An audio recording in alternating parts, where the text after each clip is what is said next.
let's not kid ourselves. I understand your question,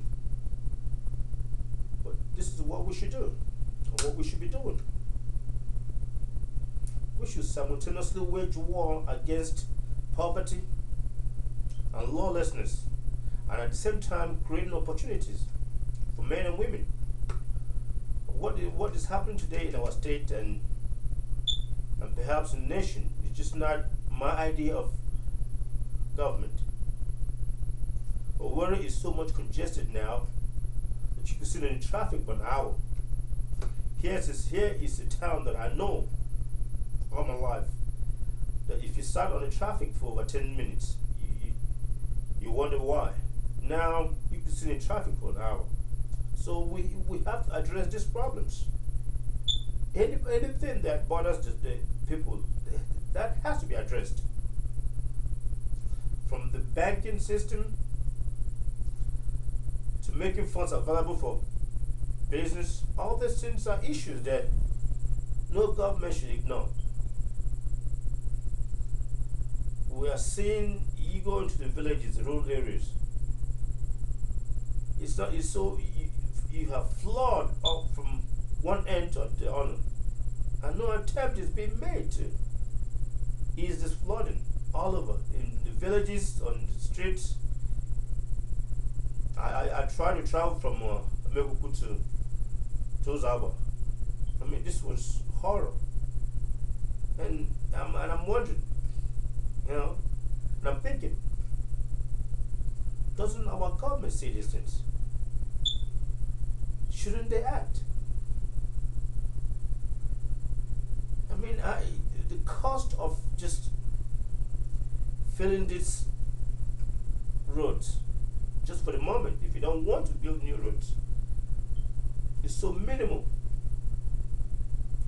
The cost of addressing the problems of our day is so minimal. It's cost effective to address these problems now than wait till trying to build new roads and new hospitals. I went into Milku Hospital and I looked around and I saw the equipment, and to be honest, I was very much horrified. And I was wondering, so no wonder our people are dying from infection. No wonder our people are dying from infection. Under these circumstances, how can you heal anyone? Rusted equipment, broken equipment, and then how you walk into the local market, you see how the food is being exposed, and you wonder, isn't there a better way that you can do it? And the cars are flying left and right. Children are crossing the road, sometimes run over. No one answers any questions. It seems like there's no order in our society. No one cares. No one cares. It's like you see the absence of leadership. I'm not trying to criticize Governor Rogers. I know he's just arriving. But all I can ask him to do is to lay the foundation. And if I have my opportunity, I will complete that house. Just simply lay the foundation. That house will be completed.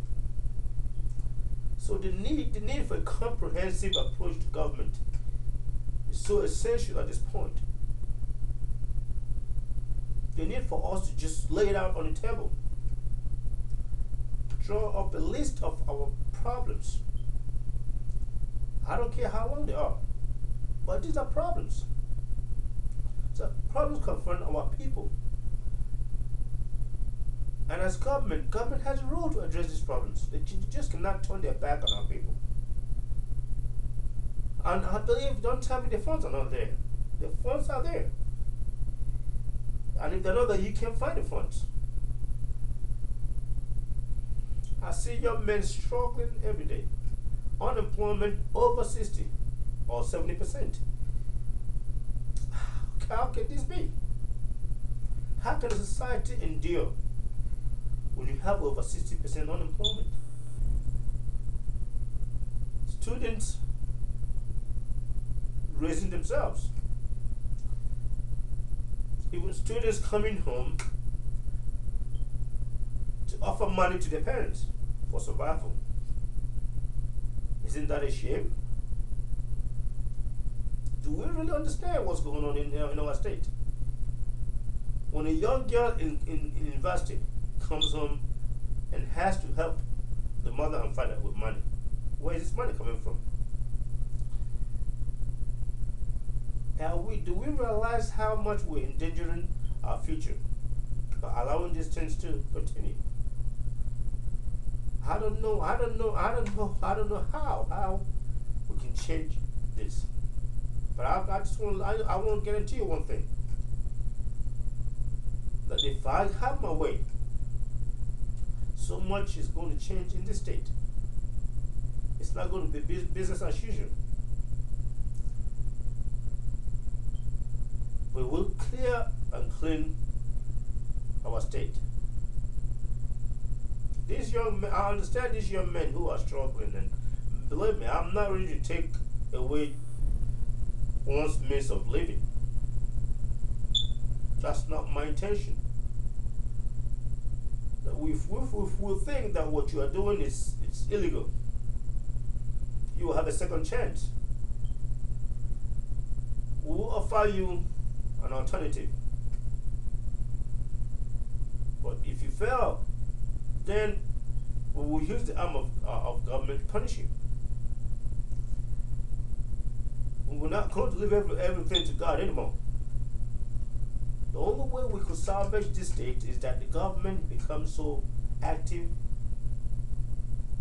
and even proactive. We just cannot sit still and mount checkpoints here and there and waiting for the criminal to come. We will take the fight to the criminal. Every town will have the responsibility to identify the criminal elements among them. So we can keep a watchful eye on all these people.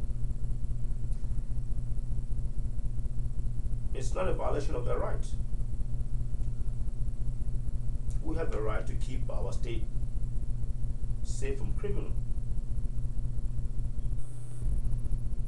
And I could go on and on telling you the things I see that are wrong with this state and perhaps the nation, because they're all share common incidents and events. But at some point, someone has to decide. There must be a change. Someone has to decide that people cannot be allowed to just simply perish. Those of us who are alive and can afford 3 daily meals, but we need to look around us and see those who cannot afford one, and just reach out and give them a helping hand. And I believe with the power of government that everything is possible. Government can. Now there are accommodation problems in Imo State, nowhere in the towns. People are sleeping everywhere. Families sleeping in guard shacks. And it seems to be okay. But that's not okay for me. If I have my way, I will build houses, affordable houses. The men and women can move in with their families and pay according to their incomes. And pay according to their incomes. But then you have to declare your income. Make sure that you are paying taxes on them. If you're a small business owner, we will assist you. Because we want you to grow. We want to employ more people from your state. We'll make available the capital for you. We'll work with small businesses, big businesses. We'll do whatever it takes to attract big business out of the state. Our people need jobs. Also, we will regulate you. Make sure that you're not taking advantage of the general population. Make sure you're not selling nothing fake. Make sure that when you offer service, it's good service. It's about time. This is 2011. That era where everything goes should be over. We ought to put it over. We ought to take government serious. We ought to take the health and safety of people serious. After all, this is an elected government that should address the needs of the people. So I decided to just throw away the papers and speak to you candidly. I want, when, if not now, should we wake up, sit down, and address the needs of our people? I'm not here to tell you that I know everything, but one thing I will do is you will decide how you want your state to be. I'll be all ears. I'll be coming to you town by town, village by village, asking you what kind of society do you want to have. The goal is about ensuring happiness for everyone, ensuring equal playing field for everyone, and it can be done. When I ask them to say this cannot be done, that cannot be done, I don't agree. We can produce food in this state enough to feed our people. You go into Mr. Biggs in this a little patch of food, 700 naira. That's totally unacceptable. That's totally unacceptable. I see, like I've said in the past, I see no reason the chicken should exceed 100 naira. One whole chicken should exceed 100 naira. And when we begin to grow and produce food, at least people can feed themselves. At least when they're sick, they could go to a decent hospital and get decent health care. We will regulate the hospitals. We'll make sure the doctors are not just coming down there and walking in and going home to their private clinics. We'll hold everyone accountable. That's how you run a government. So when people who work for the government wake up every morning, they realize that someone is over their shoulder watching their actions. That freedom, that recklessness, lawlessness that has persisted in this state and in this nation, I will put an end to it. And God bear me witness. Thank you.